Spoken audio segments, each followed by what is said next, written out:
오늘 설교의 성경 본문 말씀 제가 봉독하겠습니다. 신약 성경 마가복음 8장 27절부터 38절까지 말씀입니다. 거룩하신 하나님의 말씀입니다. 예수와 제자들이 빌립보 가이사랴 여러 마을로 나가실새 길에서 제자들에게 물어 이르시되 사람들이 나를 누구라고 하느냐? 제자들이 여짜와 이르되 세례 요한이라 하고 더러는 엘리야 더러는 선지자 중에 하나라 하나이다. 또 물으시되 너희는 나를 누구라 하느냐? 베드로가 대답하여 이르되 주는 그리스도시니이다 하매 이에 자기의 일을 아무에게도 말하지 말라 경고하시고 인자가 많은 고난을 받고 장로들과 대제사장들과 서기관들에게 버림받아 죽임을 당하고 사흘 만에 살아나야 할 것을 비로소 그들에게 가르치시되 드러내놓고 이 말씀을 하시니 베드로가 예수를 붙들고 항변하매 예수께서 돌이키사 제자들을 보시며 베드로를 꾸짖어 이르시되 사탄아 내 뒤로 물러가라. 네가 하나님의 일을 생각하지 아니하고 도리어 사람의 일을 생각하는도다 하시고 무리와 제자들을 불러 이르시되 누구든지 나를 따라오려거든 자기를 부인하고 자기 십자가를 지고 나를 따를 것이니라. 누구든지 자기 목숨을 구원하고자 하면 잃을 것이요 누구든지 나와 복음을 위하여 자기 목숨을 잃으면 구원하리라. 사람이 만일 온 천하를 얻고도 자기 목숨을 잃으면 무엇이 유익하리요? 사람이 무엇을 주고 자기 목숨과 바꾸겠느냐? 누구든지 이 음란하고 죄 많은 세대에서 나와 내 말을 부끄러워하면 인자도 아버지의 영광으로 거룩한 천사들과 함께 올 때에 그 사람을 부끄러워하리라. 아멘. 오늘부터 2020년 한가을 말씀 사경회를 시작합니다. 오늘 주일부터 이번 주 토요일까지 온근 한 주간입니다. 코로나19 상황이라서 온라인으로 진행합니다. 저까지 포함해서 7분의 목사님들이 말씀을 전합니다. 미국 시카고, 또 독일 프랑크푸르트, 그리고 국내 여러 교단에 계신 목사님들을 모셨습니다. 코로나19 감염이 본격화된 게 지난 2월이죠. 그때부터 하면 우리는 지금 코로나와 함께 8개월을 살고 있습니다.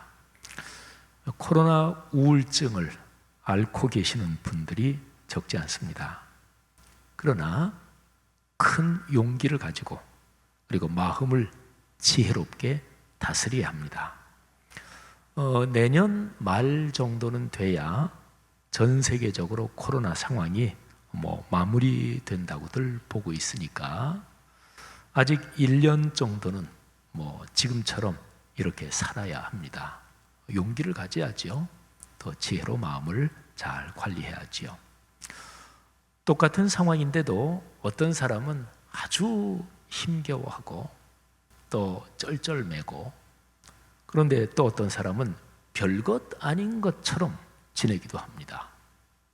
우리가 사는 삶의 상황이 긍정적이든 부정적이든 외부의 상황이 사람에게 영향을 끼칩니다. 당연하죠. 그러나 사람의 마음이 어떠냐에 따라서 외부에서 오는 영향이 클 수도 있고 또 별것 아닐 수도 있습니다. 내 마음을 가꾸고 다스리는 것, 외부 환경도 중요하지만 내 마음을 가꾸고 다스리는 것이 참 중요합니다. 우리 마음의 중심에 무엇이 자리 잡고 있느냐, 여기에 따라서 우리 삶의 분위기가 결정됩니다. 집을 한번 생각해 보세요. 여러분의 집에 굉장히 귀한 손님이 오시면 그 손님 때문에 집의 분위기가 달라지죠. 집이라는 건물과 또 실내 장식, 내부 인테리어가 얼마나 멋지게 만들어졌느냐 중요하죠. 그러나 그 집에 지금 누가 있는지, 또는 누가 사는지가 더 중요합니다. 예술가가 살면 그 집에는 예술적인 감성이 넘칠 것입니다. 밤새도록 게임을 하는 사람 또는 프로게이머가 사는 사람이 살면 또 그런 쪽으로 집안 분위기가 결정되겠지요. 서로 깊이 사랑하는 연인이 살면 그 집은 사랑의 보금자리가 되고, 그리고 왕이 살면 그 집은 왕궁입니다. 여러분의 삶을 집이라고 비유해 보십시오. 한번 질문해 보십시오. 아유, 내 집, 우리 집 분위기가 요즘 어떻지? 그러니까 여러분의 마음이 요즘 어떠신가 하는 것을 묻는 것입니다. 그리스도인의 마음에는 하나님이 주시는 평안과 은혜가 흘러 넘치는 것이 마땅합니다. 신약 성경에서 마태, 마가, 누가, 요한, 사도행전 그리고 로마서부터 뒤에 쭉 서신서들이 이어지죠. 근데 거의 모든 서신서들에 반복해서 나오는 동일한 인사가 있습니다. 하나님 아버지와 주 예수 그리스도께서 주시는 은혜와 평안이 여러분에게 넘치기를 바랍니다 하는 인사입니다. 성도 여러분, 여러분의 마음이 그러기를 축복합니다. 코로나19 상황에서도 하나님의 은혜와 평안이 맑은 시내처럼 여러분의 삶에 흐르기를 주님의 이름으로 축복합니다. 살아가면서 너무나 뚜렷한데도 잊어버리는 것이 있습니다. 조금만 생각하면 아유, 너무 간단한 문제인데 괜스레 그냥 복잡하게 생각하고 또 불안에 떨면서 그냥 이렇게 저렇게 시달리는 그런 경우가 있지요. 신앙생활도 그렇습니다. 예를 한번 들어보겠습니다.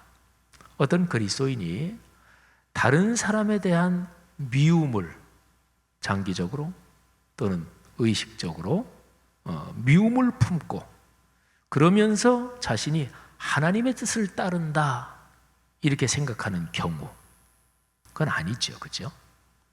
성경 지식이 제 아무리 많고 신앙생활을 오래 했어도 지금 내가 이웃을 사랑하지 않으면 그 사람은 주님 편에 서 있지 않습니다.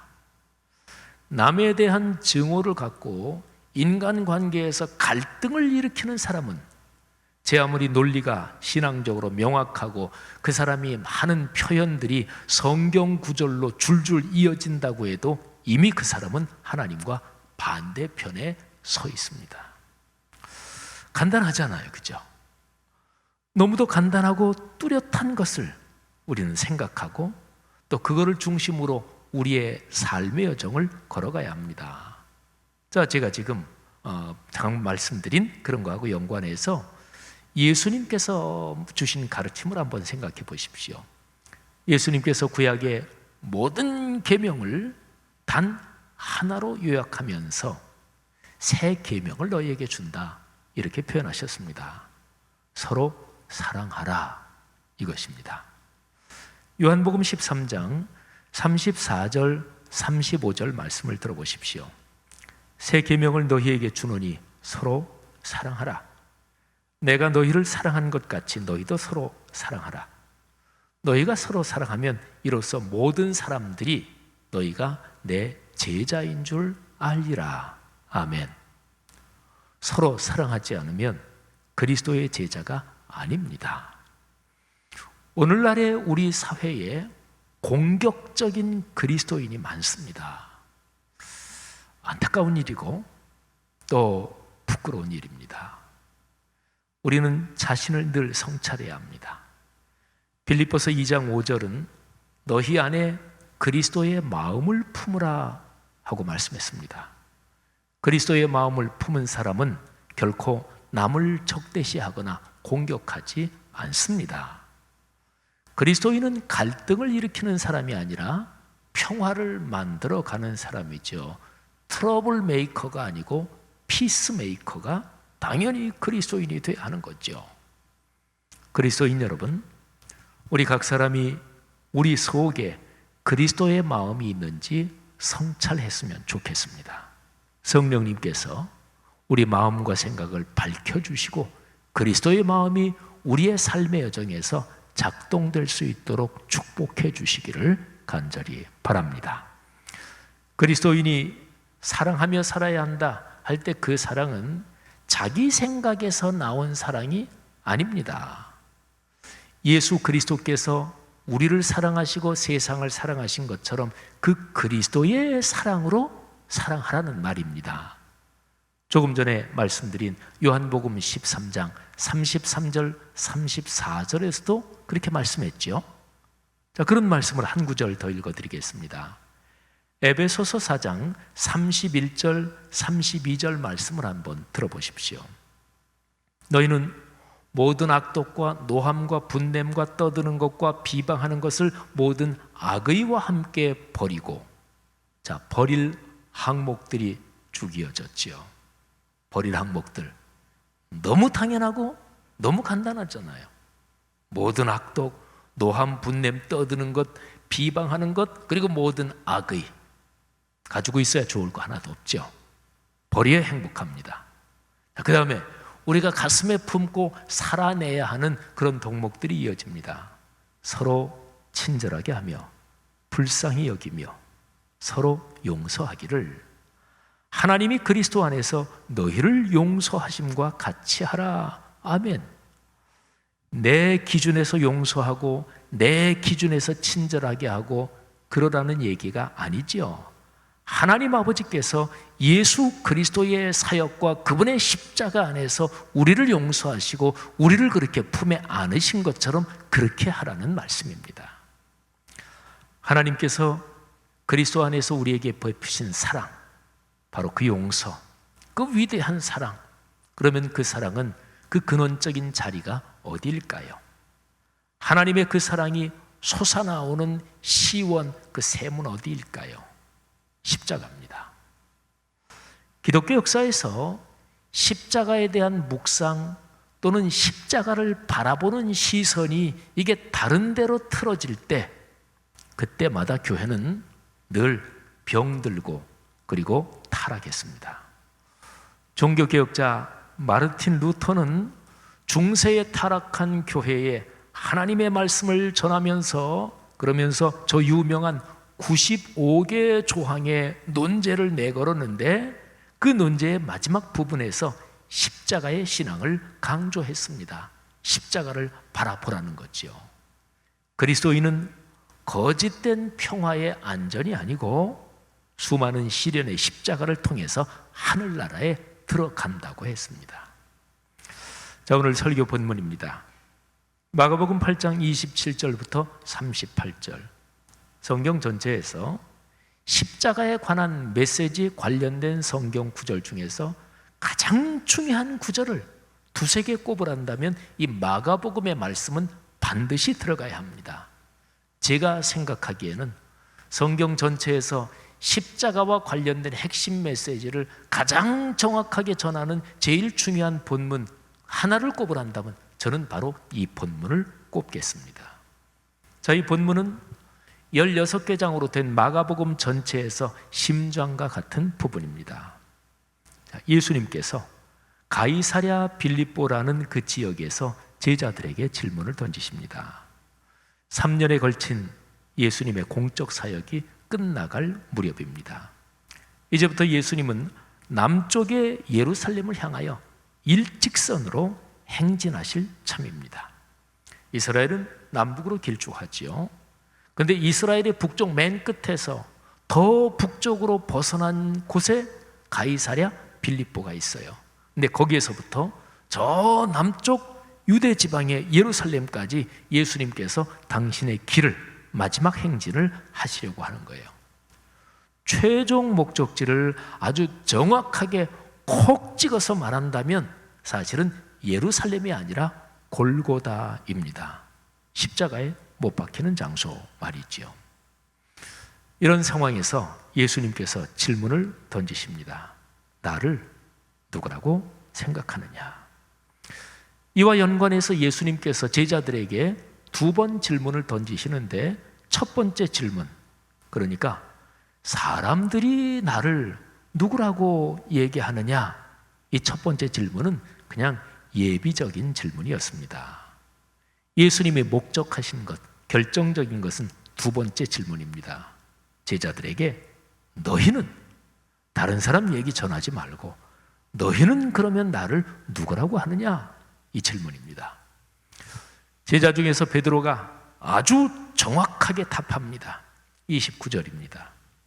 베드로가 대답하여 이르되 주는 그리스도이십니다. 헬라어, 신약 성경의 원어인 헬라어로 말하면 그리스도, 그리고 구약 성경의 언어인 히브리어로 말하면 메시아, 뜻은 세상을 구원하시는 주님, 내용적인 뜻이 그것입니다. 주님께서는 세상을 구원하실 주님이십니다. 하나님의 말씀 구약 성경에 수도 없이 예언되고 우리 신앙의 선조들이 기다려왔던 그 메시아이십니다. 이렇게 고백을 하고 정답을 말씀드렸습니다. 이 대답을 들으시고 예수님은 제자들과 함께 다닌 3년의 시간에서 최초로 드러내놓고 대놓고 십자가 사건을 말씀하십니다. 그러니까 그전까지는 3년 동안 공적 사역을 하셨는데 3년이 다 되도록 예수님께서는 십자가 사건을 공적으로 개방해놓고 말씀하신 적이 한 번도 없었다는 얘기입니다. 이제 베드로의 대답을 듣고 십자가 사건을 대놓고 말씀하십니다. 당신이 고난을 받고 장로들, 대제사장들, 서기관들에게 죽임을 당하고 사흘 만에 살아나신다 하는 것입니다. 자, 그런데 문제가 발생합니다. 예수님의 이 말씀 바로 다음에 사건이 발생하는데요. 조금 전에 예수님이 그리스도시라고 정확하게 고백한 베드로가 예수님을 붙잡고 항변합니다. 예수님이 말씀하신 그 사항, 당신이 걸어가실 십자가의 길, 거기에 대해서 부정적으로 평가하면서 예수님과 정면으로 충돌합니다. 자, 32절, 33절을 한번 들어보십시오. 드러내놓고 이 말씀을 하시니, 그러니까 십자가 사건을 말씀하시니까 베드로가 예수를 붙들고 항변하매 예수께서 돌이키사 제자들을 보시며 베드로를 꾸짖어 이르시되 사탄아 내 뒤로 물러가라. 내가 하나님의 일을 생각하지 아니하고 도리어 사람의 일을 생각하는도다. 예수님의 그 책망이 무섭지요, 세지요. 오늘 제가 읽어드린 이 구절에서 베드로가 예수님에게 항변한다, 이 항변한다는 표현하고 예수님이 베드로를 꾸짖는다, 이 꾸짖는다는 표현, 이게 헬라어로는 똑같은 단어입니다. 에피티마오라는 단어예요. 이 단어는 무지무지하게 강한 책망, 굉장히 강한 어조를 가진 단어예요. 예수님께서 사탄을, 귀신을 내쫓으면서 그러면서 책망하실 때 에피티마오 이 단어가 쓰이기도 했습니다. 우리 한글 성경에 베드로는 스승 예수님을 향해서 하는 거니까 항변 이렇게 번역했고, 또 예수님은 제자를 꾸짖는 거니까 책망하는 거니까 꾸짖는다 이렇게 번역했지만 똑같은 단어고, 우리 한글 성경에서는 적절하게 번역이 잘 됐습니다. 옛날 성경에는 베드로가 예수님께 간청했다, 간했다 이렇게 됐는데 그거는 헬라어 원어의 뜻을 충분히 살리지 못한 것입니다.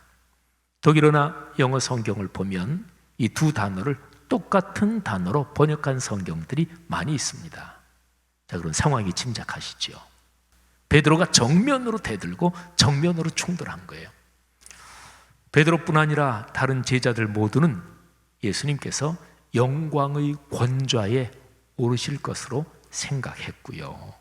그때 자신들도 한 자리씩 차지할 것으로 기대했습니다. 그들은 예수님을 따르는 것이 자신에게 이익이 된다고 계산기를 두드리고 있었습니다.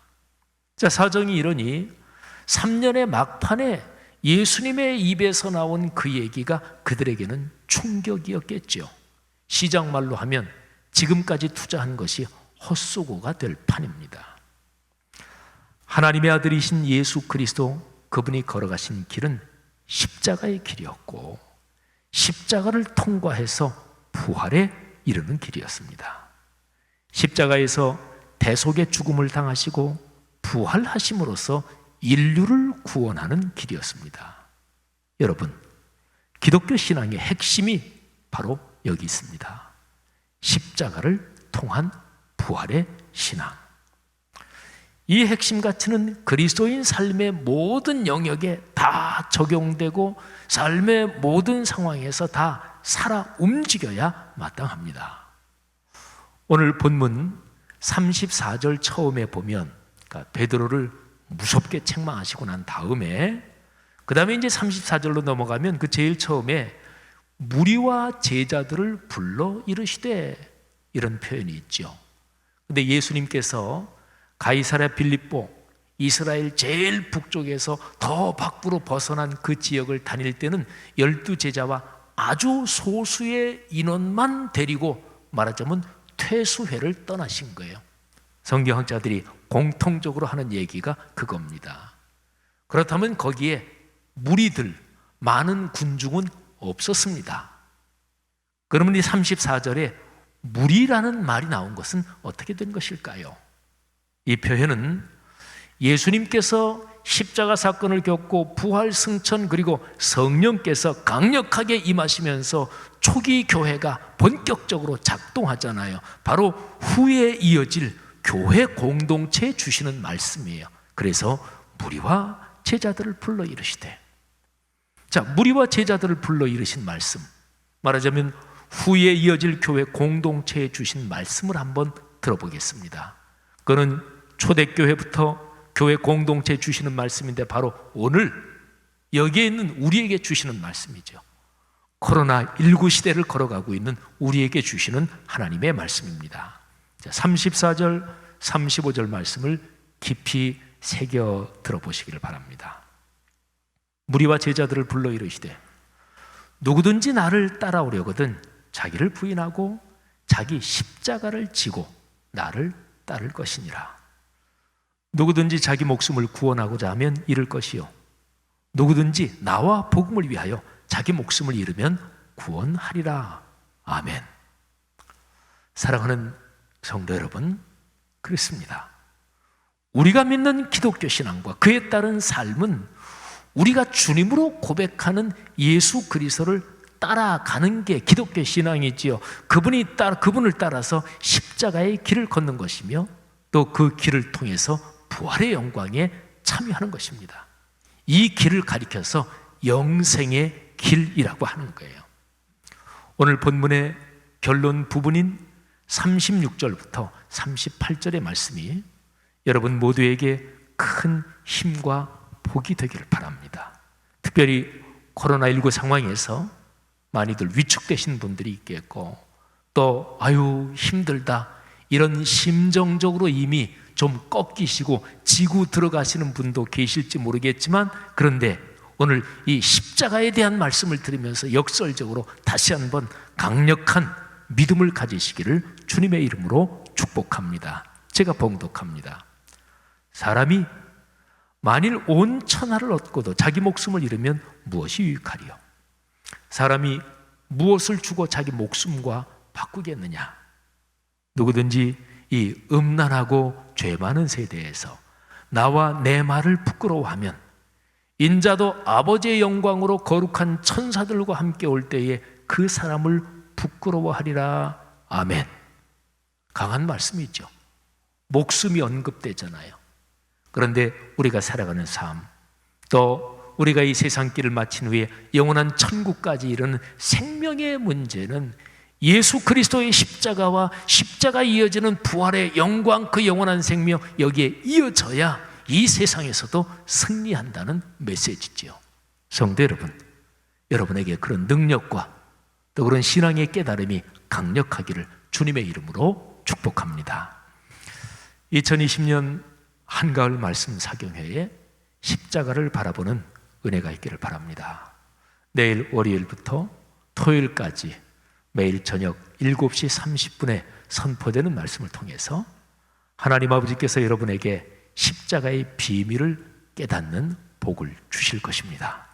이로써 여러분이 이 말씀, 한가을 말씀 사경회 때 가지고 있는 기도가 응답되고 또 삶의 참된 행복과 큰 용기를 하나님이 여러분에게 주시기를 주님의 이름으로 축복합니다.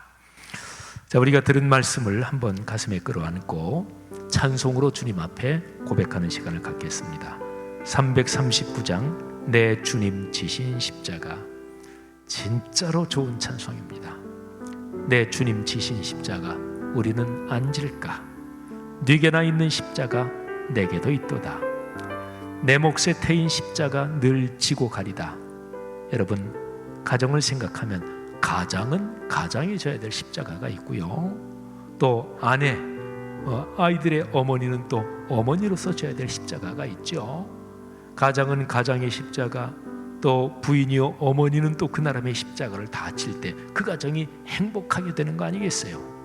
네게나 있는 십자가, 그리고 십자가를 통해서 하나님이 면류관을 주신대요. 저 수정 같은 길에서 면류관 벗어서 주 예수 앞에 바치며 늘 찬송하겠네.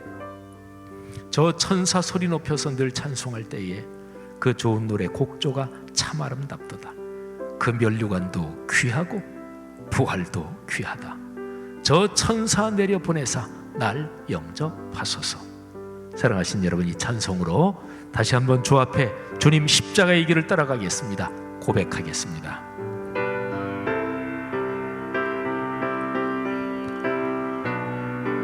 내 주님 십자가, 내 몫에 태인 십자가.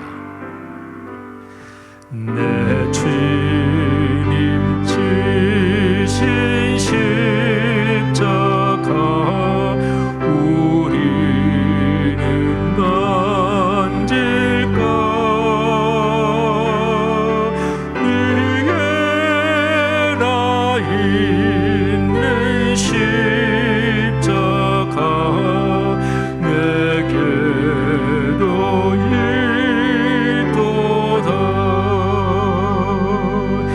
내 몫에 태인 십자가 늘 지고 가리라.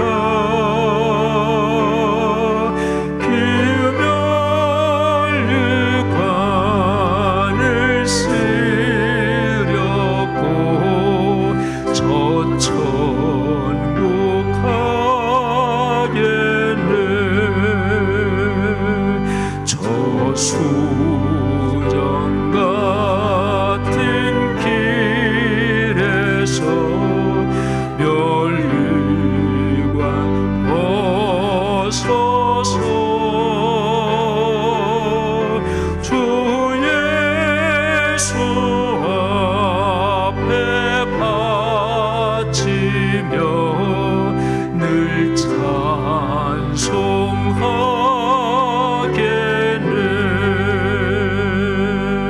저 천사 소리 높여서 늘 찬송할 때에